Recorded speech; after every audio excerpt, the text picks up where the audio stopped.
What's going on? This is DJ Luke taking another break from studio work.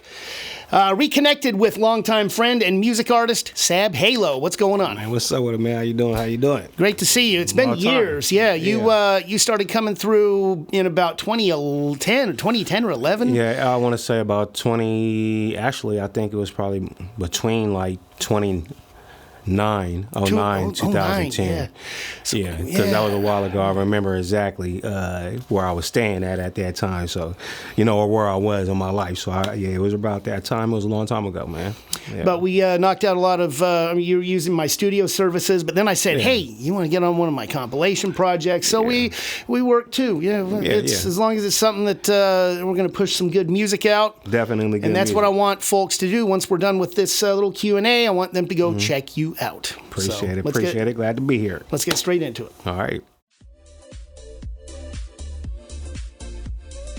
Well, I want to say that I've actually, music is like always been in me as far as like a child listening to, Bone Thugs and Harmony, Tupac, E40, Crisscross definitely as a child was one of my, these artists that had me like, wow, that's great, and it was my age at the time. So my mom always had an issue with me wearing my pants backwards because the culture of hip hop always influenced me. And I wrote my first rap, I want to say in elementary. I was going by Psycho Michael, but I wrote my first rap in elementary. Did my first recording actually, I believe, when I was 19. And I've been doing music actually for about like 15 years. Going on 15 years. So when you were coming through to me, was I the first, so it's like it was a spare bedroom. Still, we're getting the work done. Studio type of environment? It wouldn't be my first, because my first recording I believe I did was actually when I was like 19, was 2002 or something like that. Just was playing and dibbling, dabbling. Really wasn't, then I don't even think I had a rap name, but going further into my career, trying to take it more serious, I want to say 2009 is when I think when I really tried to do my first album, Cali Vendetta, Death and Rebirth. And I've been on and off with music, but it's still something that I've been resilient at, keeping my foot on the pedal and trying to produce good music when I do create music. Now, when we talk about style, I told you what influenced me as far as like to get into hip hop, but as far as like when I start creating my own identity as far as like my writing, I want to say Tupac, definitely was one of those persons who I would say made me, see the depth of poetry in an artist. Sebo, listen to Sebo, Mac Maul, RBO Posse, Mac Dre, a lot of the West Coast some of the greatest people who rock mics. Ice Cube was one of them. I would just have to say, definitely, if I didn't say E40, I have to mention the whole clique. You know what I'm saying? Because without the click, we wouldn't even have had Sprinkle Me, man. You know what I'm saying? I think that was on that. I think that was a whole click. But if I'm not too sure, I would say that E40, the click, RBO Posse, who else? I said Sebo, Yuck Mouth. There's many influences that I can say help contribute to my style. But in a sense, I really don't think I really have a style. I'm like, how can I say it? I'm like Tupac in that sense. They don't know my style, you know what I'm saying? So there's a versatility. Versatility, yes, definitely versatility. Okay. Yeah. And that's I appreciate versatility. Like how I've been known as a hip hop producer, and then I started producing pop music, and I started making my own EDM and techno and house and all that. So a little bit of versatility can in any role in this industry. It can certainly bring new people their attention to you, or your attention to them. You can gain new fan bases, and you got to be versatile to stand out. And that's the truth, and not just the hip hop presence you will find in my music. I mean, R&B too, you know. I write music. I'm an artist. I'm not just put in one box. I don't call myself, I don't do, you know, I'm not a gang banger. I do say I'm a thug, but I don't gang bang. You know, I try to put positive, you know, messages in my music, and I try to, you know, vibe and have fun. So that's what I would say as far as my style, and that's why I love Mac Dre, because he was a person who can do that, bring that crowd together on a whole fun atmosphere, everybody getting along, celebrating, enjoying the party, having a good time. That's what I want to bring with my art. I like that. And well, I mean, just speaking on Dre, they still have Mac Dre Day events, and that spirit of his lives on at those. So he had the right formula that a lot of folks need to kind of pay attention to what folks like he did, and like he did, and what you're doing. Man, he was definitely one of the greatest. My thought process when creating a song is don't mess up. You know what I'm saying? I'm not like that, but I, honestly, when I start writing, I just first put the beat on, bow, and let the music talk to me, and I just go at it. I like to write. So when it's creating music, I like to write. It feels like I'm surgically, you know, doing my thing with a pen or a pencil and a sheet of paper. I like freestyling and stuff like that, but I think the main thing when I do start creating, I just take a moment, listen to the beat, and then get into it. Every song that anybody's ever heard me record, or excuse me, any songs that you've heard from me, most of them have been created within 20 to 30 minutes. I'm talking about writing, and then I'll go to the studio, knock it out. You know, I'll get to the studio, I'll try to knock out at least 2 to 3 songs in an hour. So, you know, I don't have writer's block. That's what I'm trying to say, man. And that is, it happens to the best of them. I get producer's block. When I just don't know what to make. Am I making something I've kind of made already? And that's not necessarily a bad thing, but if I just can't make anything at all, that's kind of what got me into making those other genres. I wanted to try something I haven't tried, and then I came back to the rap and pop and R&B beats, and it felt better. Which one do you like better, as far as when you dibble and dabble, you know what I'm saying, in these genres, you know? I like the R&B-ish end.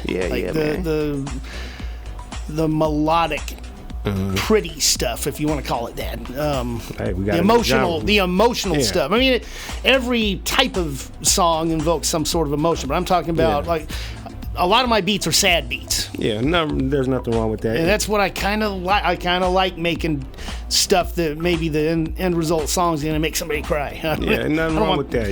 In a good way, just.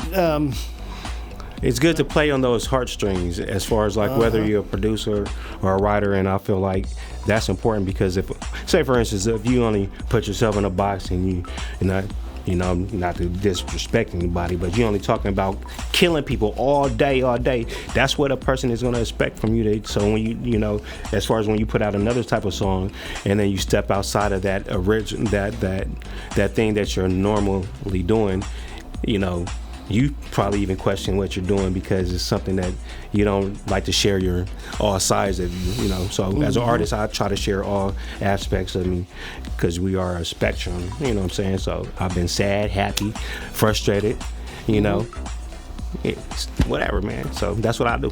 That's what I think. What a person would think if they heard my music for the first time, I think that they will find that I am very open. I speak positivity. You'll find that it sounds like ghetto gospel. You like Tupac, you'll love me. I try to be very relevant.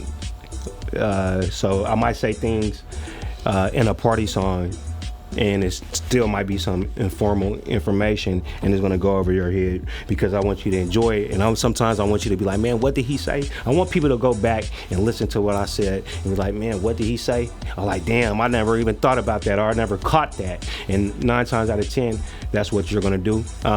When I hear younger cats hear my music and they talk about my music, they say that they appreciate my music because I do a lot of storytelling, and that's what I bring to the table. I feel like I'm a well-rounded artist, and I feel like you're going to hear ghetto gospel because that's what I bring.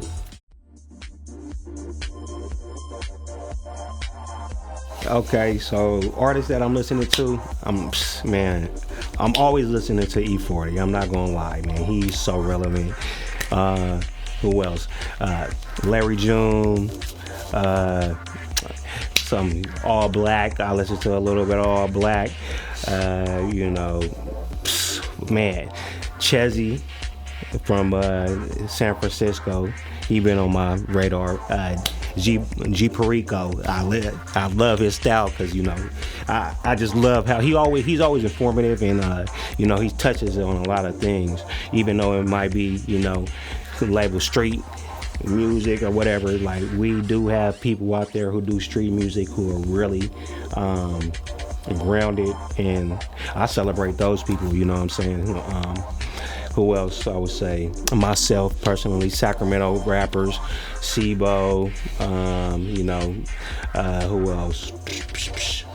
Occasionally, Ashanti Majors. I'm gonna give a shout out to the females right now. She's from Las Vegas, and who else?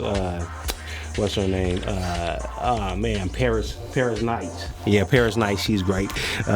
Simba, he cool, you know what I'm saying? I like all type of artists. Did I say the boy from the Bay Area? Young Wild. He was with the RBO, not RBO posse, but SOB RBE. Anyway, I like his style. I just like how he sounds and how crazy his delivery is. And that's a couple of people who I listen to. Well, yes, I am. So not only music, I do acting as well. I've been doing acting for going on about like 6 years now. Already got 5 awards. My first take in, getting into acting. I won an award that was phenomenal for the Sacramento International Film Festival.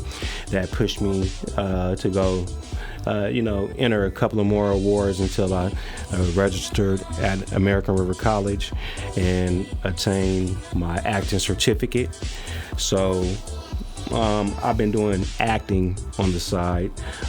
Been doing some skits with a cat named Zacchaeus the Great. You can see them skits on Instagram.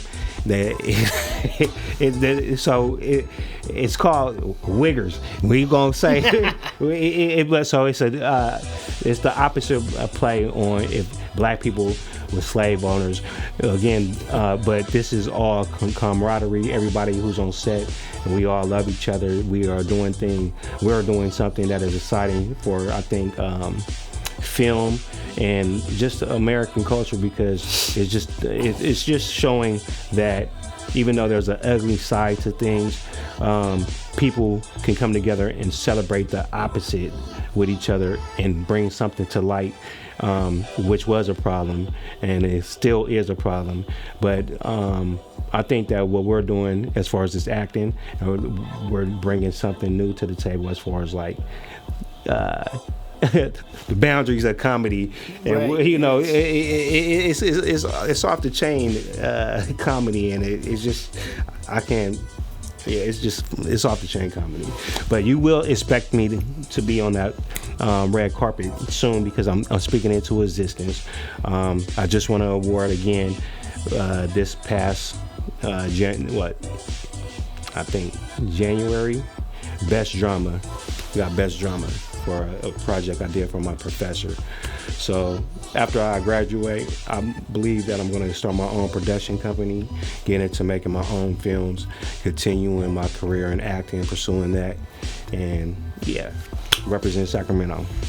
Like I said before we started, if you need someone to on-screen character die violently, I'm the guy. Man, we gonna put you in there. Well, you gotta just smile before you die, so you know that it's not serious. This is friendship. I don't want to see him die in our first episode. If we work together, we need to have something where we both, you go into the next scene or next, next episode. You know what I'm saying? I don't want you to die too quick, man. You my boy. Oh, yeah. Baseball. Cap. Fine with me. That's well, I've turned to beanies lately. I've been moving away from the caps to beanies. Okay, baseball. Okay. No, that's perfect. Tuna. Fish. July 4th. Major holiday. Spirit. Me. Okay. All right. Pizza Hut. Cheesy. I haven't eaten there in a while. Yeah. They're lower on the totem pole. You got better stuff nowadays. Yeah, that's why I think I use the word cheesy, because I think they're kind of cheesy and outrated. They're cheesy and cheesy, pun intended. Point intended. Yeah. Velcro. Early 90s. The Velcro shoes. Yeah, early 90s. Hey, everyone would be like, oh, you Velcro. It's easy enough to take off and on. Like simple math right there. Yeah. Cousin. Sometimes related, sometimes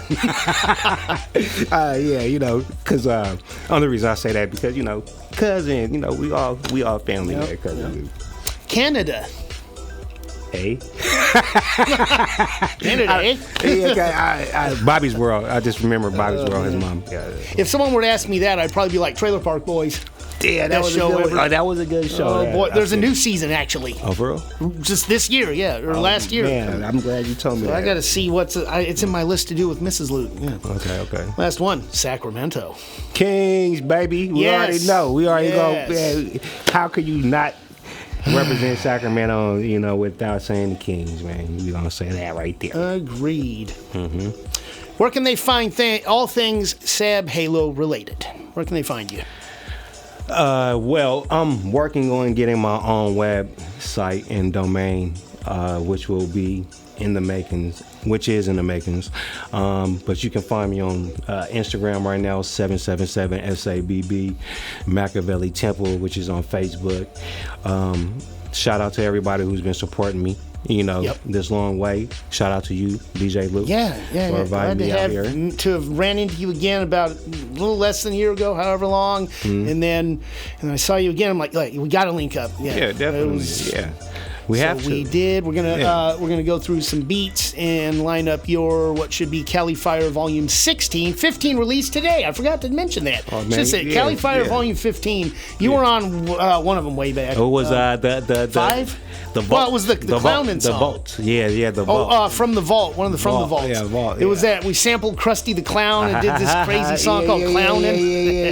Yeah. Man, that was a really good. That was a good song. I remember that song. But you'll be on Volume 16. We're gonna figure that out in just a moment. But everyone go check him out. It was 777 SABB. Yes. It's the Instagram. Yes, and I am going to be dropping some new stuff. Actually, this song called Eat, aka Obesity. And my little daughter, she 1 year old. She actually is the influence behind this song. Okay. And another song called Whatchamacallit. And I'm going to be dropping those. I want to say February 1st.